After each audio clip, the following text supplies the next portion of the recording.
పాలస్తీనా అని రాసి ఉన్న ఒక బ్యాగ్ని పట్టుకుని ప్రియాంక గాంధీ లోక్సభకు వచ్చారు సార్. దీని మీద భారతీయ జనతా పార్టీ అభ్యంతరం వ్యక్తం చేస్తోంది. భారతీయ జనతా పార్టీ అంతలా ప్రియాంక గాంధీ వేసుకొచ్చిన బ్యాగ్ మీద టార్గెట్ చేయాలా? న్యాయమయ్యేలా టార్గెట్ చేయడం అంటే దాన్ని టార్గెట్ చేయొచ్చు. పాలస్తీనా అంశం పైన బీజేపీ ప్రభుత్వ వర్షన్ వేరే ఉంటే టార్గెట్ చేయొచ్చు. పాలస్తీనా బ్యాగ్ వేసుకొచ్చా అంటే అంతకుముందు పాలస్తీనా రాయబారి ప్రియాంక గాంధీని గ్రీట్ చేయడానికి వచ్చాడు. వయనాడు ఎంపీగా గెలిచిన సందర్భంగా ప్రియాంక గాంధీని అభినందించడానికి వచ్చారు. సాధారణంగా డిప్లొమాట్స్ రాజకీయాల్లో ఉన్న ప్రధాన ప్రతిపక్షంతో అధికార పార్టీయే కాదు, ప్రధాన ప్రతిపక్షంతో కూడా ఆ డిప్లొమాటిక్ రిలేషన్స్ పెట్టుకుంటారు. ఎందుకు పెట్టుకుంటారంటే రేపు ఎవరు పవర్లోకి వచ్చినా తమ దేశాల సంబంధాల్లో ఎఫెక్ట్ కాకూడదని. దట్ ఇస్ ఏ నార్మల్ డిప్లొమసీలో భాగం. అందులో పాలస్తీనా కాజ్కు కాంగ్రెస్ ప్రభుత్వాలు దశాబ్దాలుగా మద్దతుగా ఉన్నటువంటి చరిత్ర కూడా ఉంది కనుక, ఆ కుటుంబాల చరిత్ర ఉంది కనుక, మీకు ఇప్పటి నుంచి కాదు, నెహ్రూ, ఇందిరాగాంధీ, రాజీవ్ గాంధీల కాలం నుంచి కూడా పాలస్తీనా కాజ్కు బలంగా నిలబడ్డ పార్టీ కుటుంబం కనుక వాయనాడ్ నుంచి ప్రియాంక గాంధీ గెలిస్తే అభినందించడానికి వెళ్ళాడు. బహుశా అప్పుడు ఏమైనా గిఫ్ట్ ఇస్తే ఆ బ్యాగ్ తీసుకొచ్చి మరి ఆమె పార్లమెంట్కి వచ్చిందో తెలియదు. బట్ ఏదైనా పాలస్తీనా ఉంది. పాలస్తీనా పైన ఈ ప్రభుత్వ విధానం కనుక ప్రియాంక గాంధీ విధానానికి తేడా ఉంటే పొలిటికల్గా టార్గెట్ చేయొచ్చు, అభ్యంతరం లేదు. ఎందుకంటే మీరు ఇంకో భారతదేశ వైఖరి మారింది, మీరు ఇంకా పాత వైఖరితో ఉన్నారు, మీ ప్రభుత్వ వైఖరి మేము అంగీకరించము అని అనొచ్చు. లేదు, భారతదేశం సమర్థించని దేశం అయితే పాకిస్తాన్ ట్యాగ్ వేసుకొని వస్తే మనం అభ్యంతరం చెప్పచ్చు, తాలిబాన్ ట్యాగ్ వేసుకొని వస్తే అభ్యంతరం చెప్పచ్చు. పాలస్తీనా విషయంలో భారత వైఖరి ఏంటి? విదేశాంగ మంత్రి కొద్ది రోజుల క్రితం భారత పార్లమెంట్లో చేసిన ప్రకటన మీరు చూడండి, యూట్యూబ్లో దొరుకుతుంది. జయశంకర్ స్టేట్మెంట్ ఆన్ పాలస్తీనా అని కొట్టండి, వస్తుంది. ఇది మీరు సంసద్ టీవీలో వస్తుంది, అన్ని ఛానల్లో వస్తుంది. ఎక్కడ సెర్చ్ మీరు ఏం కష్టం లేదు. చాలా క్లియర్గా పాలస్తీనా మాతృదేశ ఆకాంక్షలకు భారతదేశం మద్దతుగా ఉంటూ స్టేట్మెంట్లో కనబడ్డది. 2 స్టేట్ సొల్యూషన్ అంటే యూదులకు ఇజ్రాయెల్, అరబులకు పాలస్తీనా, 2 దేశాలు ఏర్పడమే పరిష్కారము అని భారతదేశ ప్రభుత్వ అధికారిక వైఖరిగా విదేశాంగ మంత్రి జయశంకర్ పార్లమెంట్లో చెప్పాడు. ఇదే వైఖరి కాంగ్రెస్ పార్టీ వైఖరి, ఇదే వైఖరి ప్రొఫెసర్ నాగేశ్వర్ వైఖరి, ఇదే వైఖరి యునైటెడ్ నేషన్స్ వైఖరి, ఇదే వైఖరి అమెరికా ప్రభుత్వ వైఖరి. ఇందులో తేడా ఉన్నది. నరేంద్ర మోడీ ప్రభుత్వ వైఖరికి మీకు భారత జాతీయ కాంగ్రెస్ వైఖరికి ఎలాంటి తేడా లేదు. పాలస్తీనా హక్కుల విషయంలో మీకు ఇది ఒక ఉదాహరణ. రెండో ఉదాహరణ చెప్తాను. ఇది కూడా జయశంకరే పార్లమెంట్కి చెప్పింది, నేను చెప్పింది కాదు. పాలస్తీనా హమస్ ఇజ్రాయెల్ పైన దుర్మార్గపు దాడి చేసిన తర్వాత పాలస్తీనా పైన 13 తీర్మానాలు 13 రెజల్యూషన్స్ పార్లమెంట్లో పెడితే అందులో 10 రెజల్యూషన్లు భారతదేశం మద్దతు ఇచ్చింది, మోడీ ప్రభుత్వం మద్దతు ఇచ్చింది. అంటే we are in favour of Palestine, Modi government is in favour of Palestine. దానికి ఇది ఒక ఉదాహరణ అని చెప్పి జయశంకర్ పార్లమెంట్ చెప్పాడు, నేను చెప్పేది కాదు. మూడో చెప్తాను. ఇప్పటి వరకు గాజాలో పాలస్తీనా ప్రజలకు మానవతా సాయం కోసం యునైటెడ్ నేషన్ రిలీఫ్ ఫండ్కు $50 మిలియన్ $5 కోట్ల నరేంద్ర మోడీ ప్రభుత్వం ఇచ్చింది. నాకు చెప్పండి, ఇంకా తేడా ఏంటండి? ఇంత క్లియర్గా పాలస్తీనా ప్రజల పక్షాన నరేంద్ర మోడీ ప్రభుత్వం ఉంటే మరి ప్రియాంక గాంధీ బ్యాగ్ మీద పాలస్తీనా ఉంటే అభ్యంతరం ఏంటి? నాకు అర్థం కాని అంశం. ఇక అంటే పాలస్తీనా విషయంలో మరి మోడీ ప్రభుత్వ వైఖరిని బీజేపీ తప్పుపడుతుందా? మోడీ ప్రభుత్వ వైఖరి పాలస్తీనాకు మద్దతు ఇవ్వడమే మతోన్మాదం అయితే, ఇప్పుడు బీజేపీ వాదన ఏంది? ముస్లిం మతోన్మాదాన్ని ప్రదర్శించింది ప్రియాంక గాంధీ. ఇండియన్ నేషనల్ కాంగ్రెస్ కాదు, ఇది ముస్లిం లీగ్గా మారిపోయింది అని. మరి ఈ నరేంద్ర మోడీ ఎందుకు మద్దతు ఇచ్చాడు? భారతీయ జనతా పార్టీ వ్యతిరేకిస్తుంది, మోడీ ప్రభుత్వం సమర్థిస్తుందా? మరి నరేంద్ర మోడీ ముస్లిం లీగ్ ప్రభుత్వానికి నాయకత్వం వహిస్తున్నాడా? నరేంద్ర మోడీ ప్రభుత్వ విదేశాంగ విధానంలో ముస్లిం మతోన్మాద అనుకూలత ఉందా? దీనికి ఆన్సర్ చెప్పాలి కదా. సో అసలు నరేంద్ర మోడీ ప్రభుత్వమే మద్దతు ఇస్తుంది పాలస్తీనాకు. సో భారత ప్రభుత్వ వైఖరిది. మీకు ఇంకొక ఉదాహరణ చెప్తాను. పాలస్తీనా విషయంలోనే కాదు, అనేక అంశాలలో మన వైఖరి ఒకటే ఉంటుంది. ఇప్పుడు కాంగ్రెస్ ప్రభుత్వం అధికారంలో ఉన్న సమయంలో సోవియట్ యూనియన్ కాలం నుంచి మనం సోవియట్ యూనియన్కి అనుకూలంగా, రష్యాకి అనుకూలంగా ఉన్నాం. మొన్న మీకు యుక్రెయిన్ వార్ వచ్చింది, రష్యాతో అమెరికా ఆంక్షలు కూడా లెక్క చేయకుండా మనం రష్యాతో సంబంధాలు పెట్టుకున్నాం. నాకు చెప్పండి, రష్యా ఉక్రెయిన్ వార్ విషయంలో బీజేపీ వైఖరి కాంగ్రెస్ వైఖరిలో తేడా ఉందా? నరేంద్ర మోడీ వైఖరి రాహుల్ గాంధీ వైఖరిలో తేడా లేదే. ప్రొఫెసర్ నాగేశ్వర్ వైఖరి కూడా అదే కదా. నేను కూడా మోడీ ప్రభుత్వ వైఖరి రైట్ అనే చెప్తున్నాను కదా.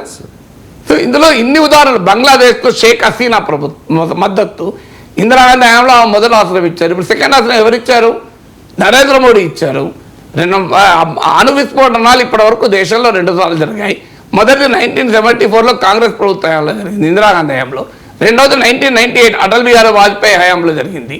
ఈ రెండింటిని అందరూ సమర్థించారు కదా. బంగ్లాదేశ్ విమోచనకు ఇందిరాగాంధీ ప్రభుత్వం మద్దతు ఇస్తే అటల్ బిహారీ వాజ్పేయి సమర్థించాడు కదా పార్లమెంట్లో. ఆమె దుర్గామాతతో పోల్చాడు కదా. ఇందిరాగాంధీని దుర్గామాతతో పోల్చాడు అటల్ బిహారీ వాజ్పేయి. మరి అంటే విదేశాంగ విధానం విషయంలో ఎక్కడా దేశీయ రాజకీయాల్ని తీసుకురారు. ఎందుకంటే అది దేశ ప్రయోజనాలకు విరుద్ధము. అంతర్జాతీయంగా భారతదేశ గౌరవాన్ని దెబ్బతీసేది.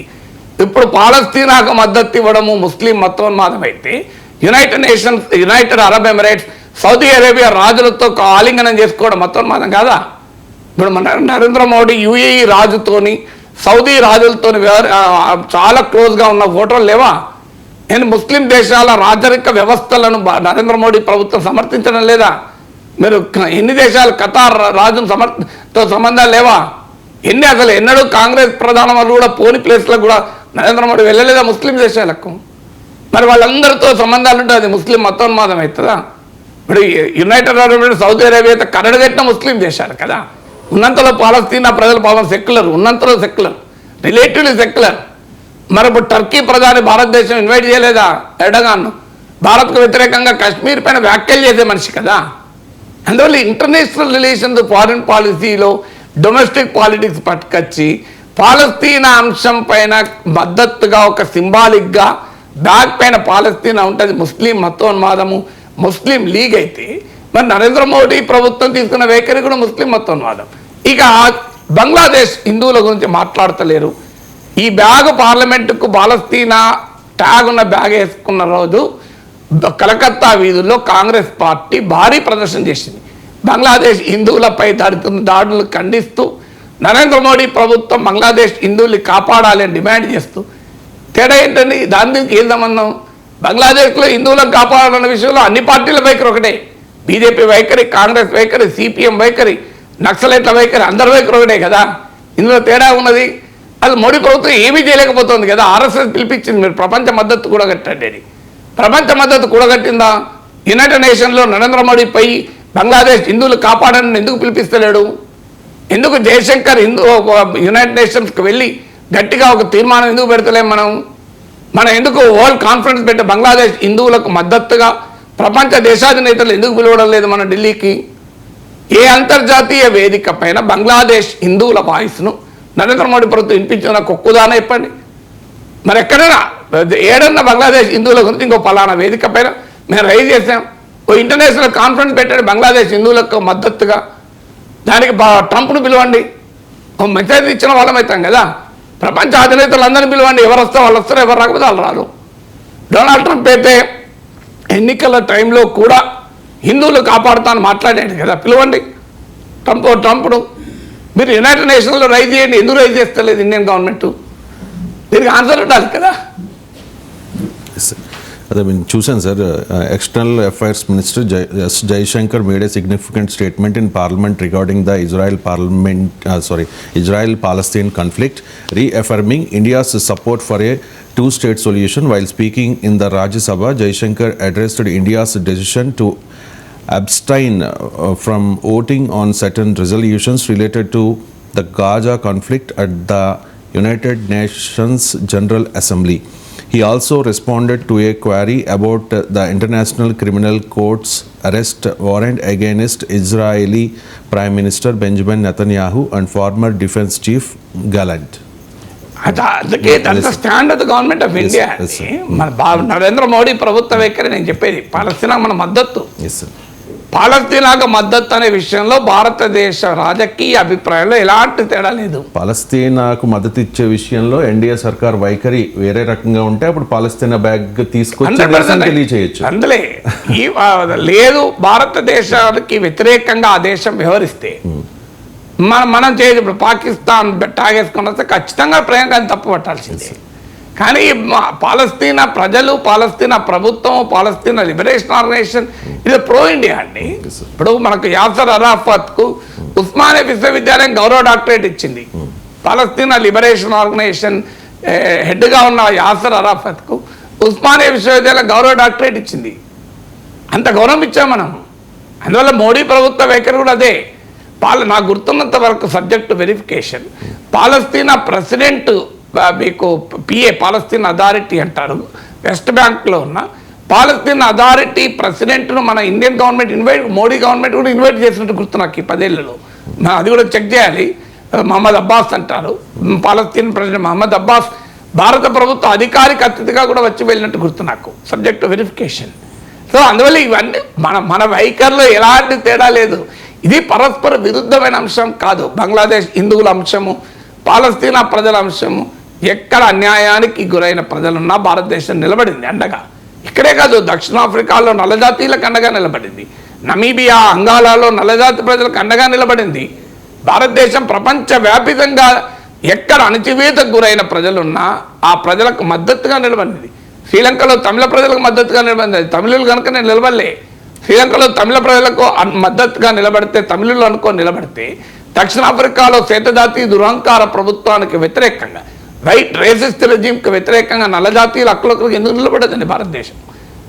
అక్కడ నల్లజాతీయులకు నిలబడ్డది కదా.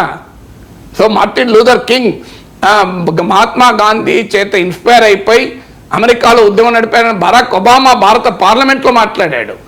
మా దేశానికి చెందిన ఒక యువకుడు మహాత్మా గాంధీ చేత ప్రభావితుడై అమెరికాలో సివిల్ రైట్స్ మూవ్మెంట్, పౌర హక్కుల ఉద్యమమే నడిపి ఉండకపోతే బరాక్ ఒబామా అనే నేను ఈరోజు అమెరికా దేశాధినేతగా భారత పార్లమెంటు ముందుండి మాట్లాడేవాడినే కాదు అన్నాడు. ఇది బరాక్ ఒబామా అన్న మాటలు ఇండియన్ పార్లమెంట్ అడ్రస్ చేస్తూ, ఇది భారతదేశం యొక్క గొప్పతనం. మనం ఈ పెట్టి పాలిటిక్స్కు మన ఇంటర్నేషనల్ ఇమేజ్ను సర్వనాశనం చేసుకొని దేశాన్ని ఒక ఉన్మాదపూరిత దేశంగా, దేశాన్ని యొక్క పరిగమాల పాకిస్తాన్ లాంటిది ఒక విద్వేష దేశంగా మనము ప్రపంచానికి చాటి చెప్తున్నారు. అన్ఫార్చునేట్లీ కొన్ని విషయాల్లో భారతదేశం అంతా యునైటెడ్గా ఉంది అన్న మెసేజ్ పంపాలి. ఇప్పుడు మీ చీప్ పాలిటిక్స్ ప్రియాంక గాంధీ తిట్టదలుచుకున్నారు. ప్రియాంక గాంధీ తిట్టడానికి 100 ఉదాహరణలు ఉన్నాయండి. ఇదే దొరికిందా? దీనికి ఎక్స్పోజ్ కారా మీరు? వాట్ ఇది ఒకవైపేమో నరేంద్ర మోడీ ప్రభుత్వం, విదేశాంగ మంత్రి జయశంకర్ పాలస్తీనాకు మద్దతుగా పార్లమెంట్లో స్పీచ్ ఇస్తాడు. మరోవైపేమో పార్లమెంట్లో ఇంకో నాయకురాలు పాలస్తీనాకు సింబాలిక్గా మద్దతు ప్రకటిస్తూ ఒక బ్యాగ్ మీద ఉంటే ఆమెను మతోన్మాదని, ముస్లిం లీగ్ ప్రతినిధి అని మాట్లాడతారే. అసలు ఈ రెండింటి మధ్య ఏమన్నా సంబంధం ఉందా? మరి జయశంకర్ ఏ ముస్లిం లీగ్ నాయకుడిగా పార్లమెంట్లో పాలస్తీనా మద్దతుగా ప్రకటన చేశాడా? ఆయన మరి ప్రకటన చేసినందుకు కానీ ముస్లిం మతోన్మాద. అందువల్ల పాలస్తీనాకు అనుకూలంగా ఓవైసీ మాట్లాడినప్పుడు పెద్ద ఇష్యూ చేశారు. విచిత్రం ఏంటంటే మళ్ళీ ప్రియాంక గాంధీ మాట్లాడితే ఇష్యూ చేశారు. మరి జయశంకర్ మాట్లాడితే ఎందుకు ఇష్యూ చేయలేదు అర్థం కాదు. మరి జయశంకర్ మాట్లాడినప్పుడు బీజేపీ ఆన్సర్ ఎక్కడిది? జయశంకర్ భారత ప్రభుత్వం ఎక్కడ చెప్పాడు పాలస్తీనాకు మద్దతుగా?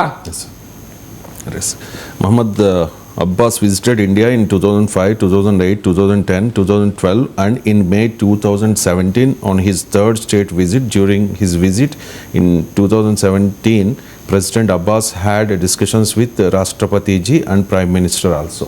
ఇప్పుడు స్టేట్ విజిట్, అది అధికారిక హోదాలో పర్యటించాడు. నేను ఇంతకుముందు చెప్పింది అదే. మరి పాలస్తీనా ప్రెసిడెంట్ కాంగ్రెస్ ప్రభుత్వం ఉన్నప్పుడు వచ్చాడు, మళ్ళీ మోడీ ప్రభుత్వం ఉన్నప్పుడు వచ్చాడు కదా. తేడా ఏమన్నది ఇలా?